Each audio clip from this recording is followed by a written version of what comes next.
आज हम आपको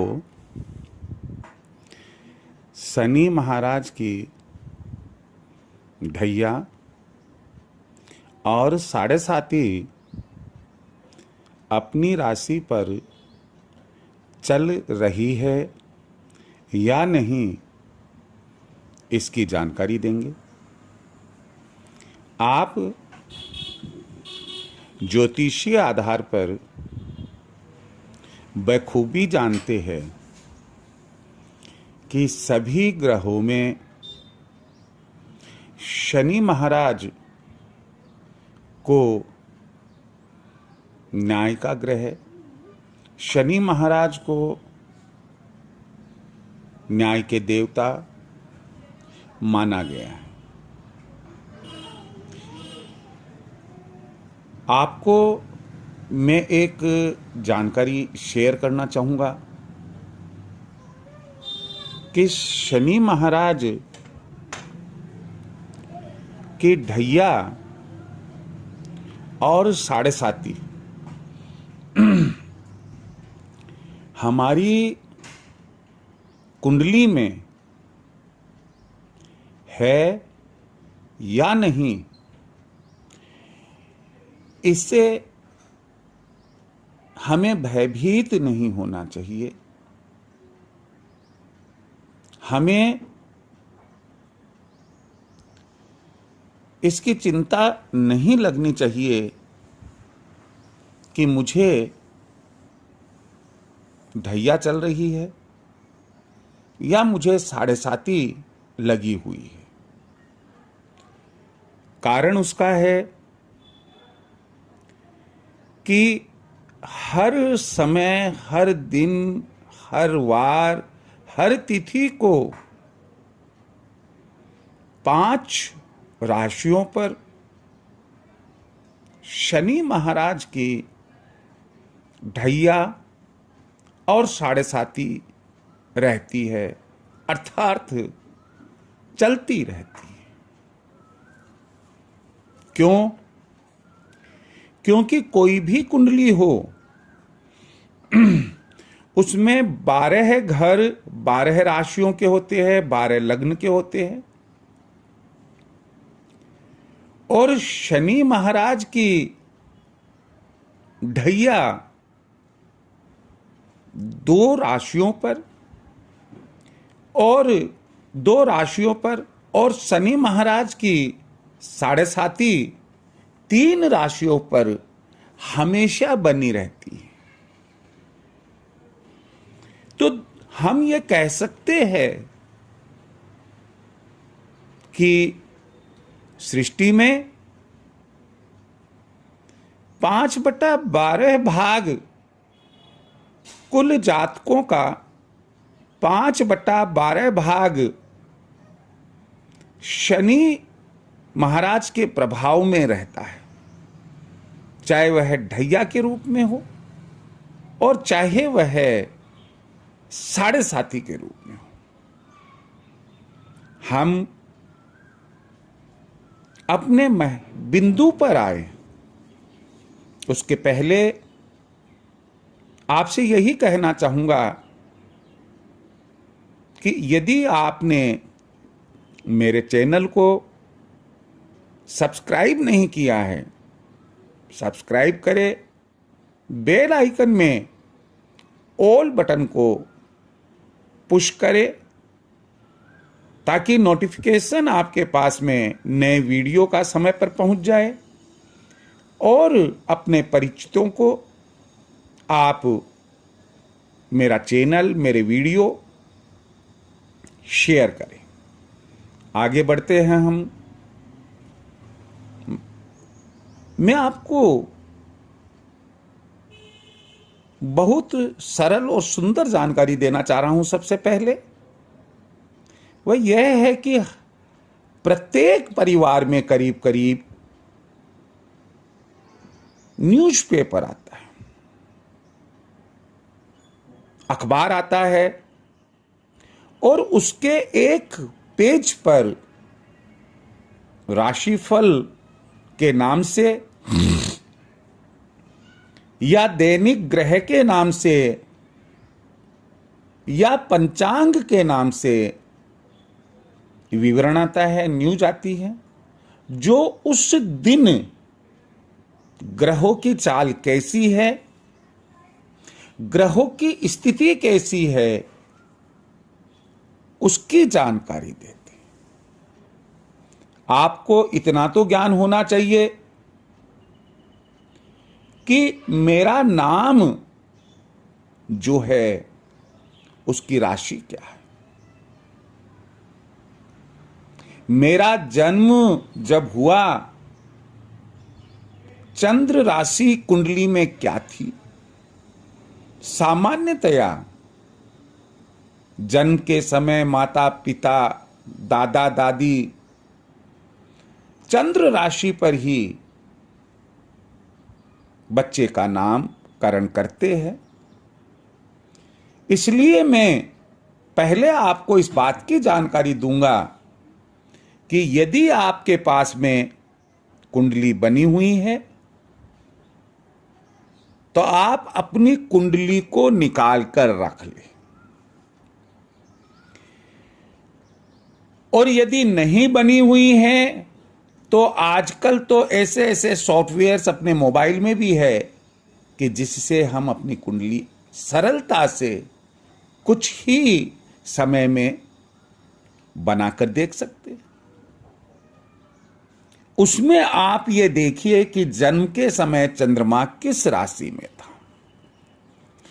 जन्म के समय चंद्रमा जिस राशि में था, आप उसकी सहायता से चंद्र कुंडली बनाएं। लेकिन ध्यान देने योग्य बात है कि चंद्र कुंडली में 12 घर तो आप लिखेंगे, और जिस राशि में चंद्रमा था उसे प्रथम भाव मानते हुए आप पूरे 12 भाव में सभी राशियों के अंक या संख्या लिख देंगे। बाकी अन्य कोई ग्रह के नाम नहीं लिखेंगे। जन्म के समय और ग्रह कहां कहां रहे इसके नाम नहीं लिखेंगे, क्योंकि आप वर्तमान में जानना चाह रहे हैं कि वर्तमान में शनि महाराज की आपको ढैया या साढ़े साती है अथवा नहीं।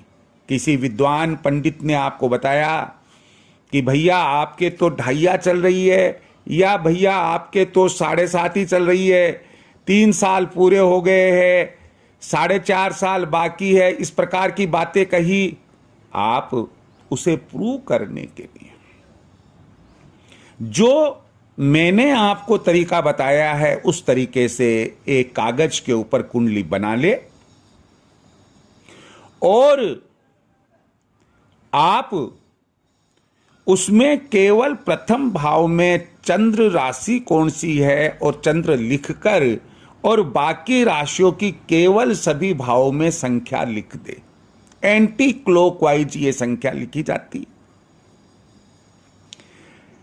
अब उसके बाद जो आज का पेपर है, क्योंकि आप तो आज जानना चाहते हैं, वर्तमान में जानना चाहते हैं कि ढैया है या ढैया नहीं है, आप आज का अखबार उठाएं, न्यूज़पेपर ले, उसमें वो कॉलम निकाले जहां सुबह सूर्यास्त के समय कुंडली क्या बोल रही थी, और उसमें यह देखे कि शनि कहां लिखा हुआ है, कौन सी राशि में अभी शनि भ्रमण कर रहा है। जैसे इस वक्त मैं जो आपको बोल रहा हूं, बता रहा हूं, आज की तारीख में शनि महाराज जो भ्रमण कर रहे हैं वो मकर राशि यानी कि 10वीं राशि में कर रहे हैं। आप ये देखें कि आपने जो अखबार, आपने जो अपने कागज के ऊपर कुंडली बनाई है उसमें 10 कहां लिखा हुआ है, मकर राशि कौन सी है, 10वीं राशि मकर राशि होती है, कहां है, कौन से घर में है, उस 10 के वहां आप शनि लिख दे। गिनने का तरीका मैं अब आपको बताने जा रहा हूं। उसके पहले मैं आपको बता दूं कि आपकी राशि से चौथे और आठवें भाव पर, देखिए ध्यान से सुनिएगा, चाहे पॉज कर करके सुनिएगा, कि आपकी राशि से चौथे या आठवें भाव पर यदि शनि महाराज है, शनि ग्रह है, इसका मतलब हुआ कि आपको ढैया चल रही है।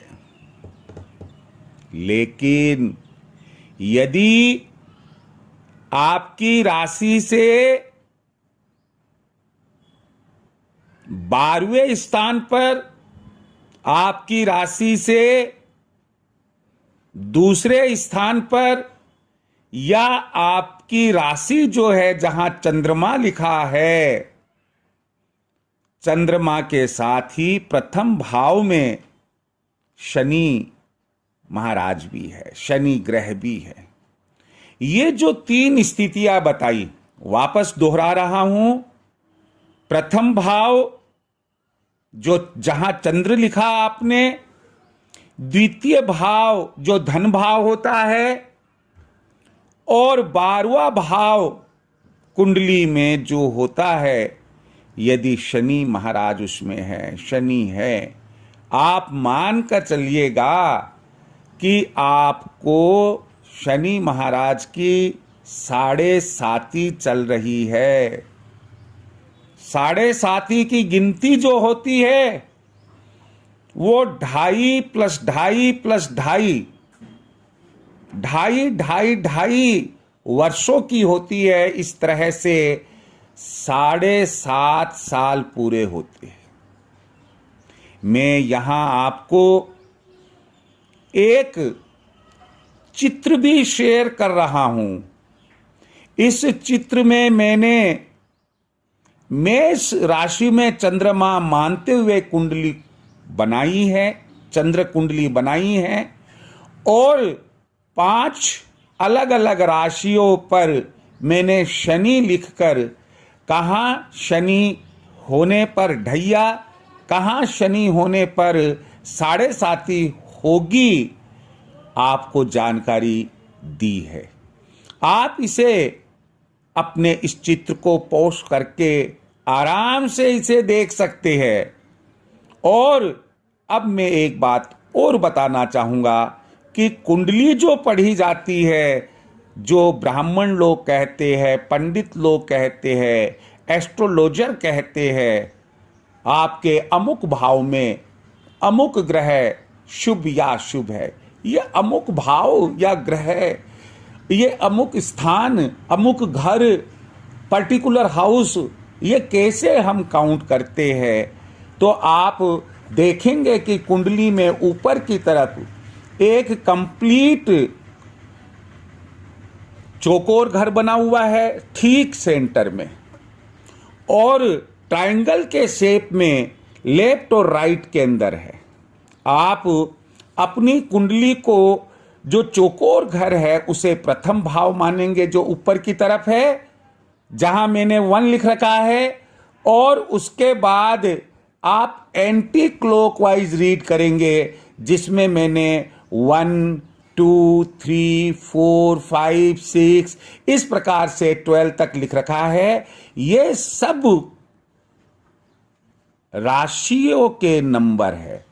पहली राशि मेष, दूसरी वृष, तीसरी मिथुन, चौथी कर्क, 5वीं सिंह, 6ठी कन्या, 7वीं तुला, 8वीं वृश्चिक, 9वीं धनु, 10वीं मकर, 11वीं कुंभ और 12वीं मीन राशि होती है। जिस प्रकार से मैंने यह चार्ट चंद्र कुंडली का बनाया है, आप भी एक खाली कागज पर अपना चार्ट बनाकर, और मैंने तो 5 उदाहरण लिए हैं, इसलिए 5 जगह है शनि लिखा है, लेकिन आपकी राशि पर तो एक ही जगह होगा। अगर इन 5 जगहों में से 5 घरों में से किसी घर में वो शनि महाराज बैठे हुए हैं, शनि ग्रह है, तो अगर चौथे या आठवें में है तो ढैया मान कर चलना, और प्रथम द्वितीय और या 12वें घर में है तो आप 7.5 मान कर चलना। एक अति महत्वपूर्ण बात मैं आपको अब शेयर करने जा रहा हूं, और वो यह है कि जिस समय जातक का जन्म हुआ और चंद्रमा जिस राशि में था, पंडित जी ने तो वही नाम बताया, लेकिन पेरेंट्स को, ग्रैंड पेरेंट्स को वो नाम अच्छा नहीं लगा और उन्होंने दूसरा नाम रख दिया। नतीजा क्या हुआ कि जैसे ही दूसरा नाम रखा, आपकी राशि बदल गई। अगर उसी राशि के किसी अक्षर में से कोई दूसरा नाम रखते हैं तब तो कोई बात नहीं है। मेष राशि में 9 अक्षर दिए हुए हैं, हर राशि में 9 अक्षर होते हैं।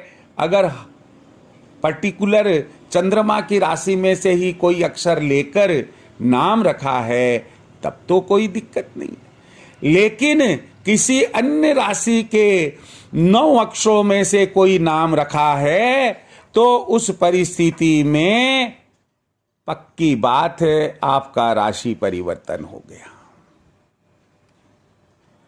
मान लो आपकी चंद्र राशि तो मेष है और आपका नाम मोहन रख दिया और उससे राशि बन गई सिंह, तो अब आप क्या करेंगे? आपका जब नर्सरी एलकेजी में एडमिशन दिलवाया, आगे बढ़े 10th की एग्जाम दी, आगे बढ़े यूनिवर्सिटी एग्जाम्स दी, आगे बढ़े कॉम्पिटिटिव एग्जाम फाइट करके आपने सर्विस ज्वाइन करी और सब जगह मोहन मोहन मोहन लिखा गया। इसे कहते हैं बोलता नाम। और आपकी समाज में जो पहचान है वो मोहन के नाम से होने लग गई। अब आप क्या करेंगे? हमेशा ध्यान रखिए, जन्म समय जो चंद्र कुंडली बनती है, अब आपके वो केवल जन्म मरण और परण के लिए ही काम आएगी।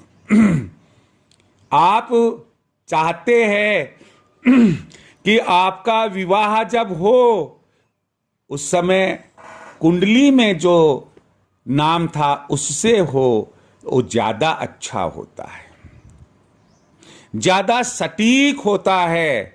दाम्पत्य जीवन के जो सुख दुख है वो उसी के साथ लगे होते हैं। लेकिन आपकी नौकरी, आपका बैंक अकाउंट, आपके एजुकेशनल डॉक्यूमेंट्स, उस सब में तो बोलता नाम है, जैसे मोहन है।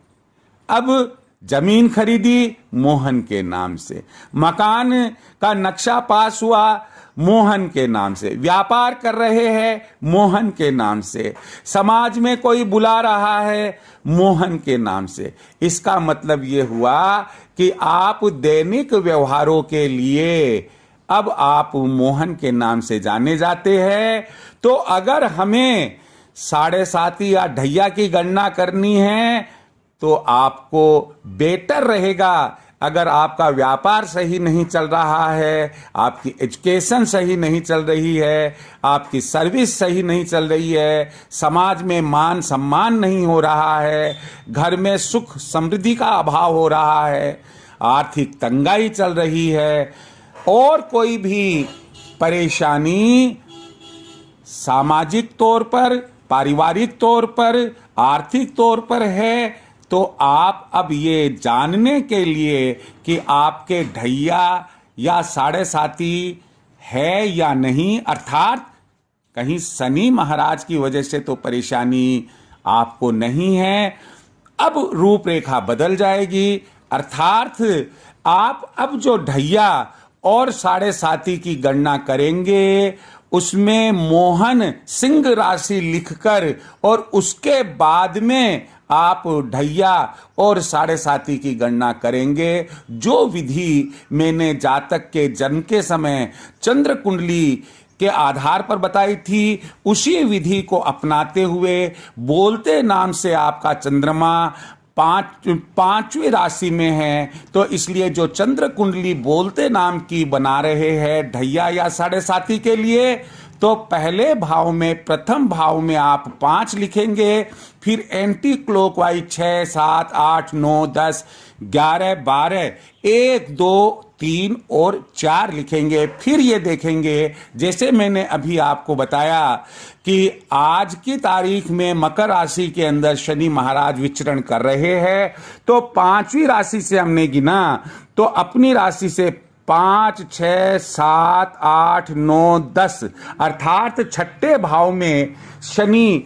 महाराज बैठे हुए हैं, और छठे भाव में रहने से ना ढैया है और ना ही हमारे साढ़े साथी है, हमें निश्चिंत रहना चाहिए। लेकिन वही अगर मेष राशि से आपके देखते, तो शनि महाराज अभी मकर राशि में है, आपके ढैया साढ़े साथी तो नहीं है, लेकिन वो 10वें भाव में बैठे हुए हैं।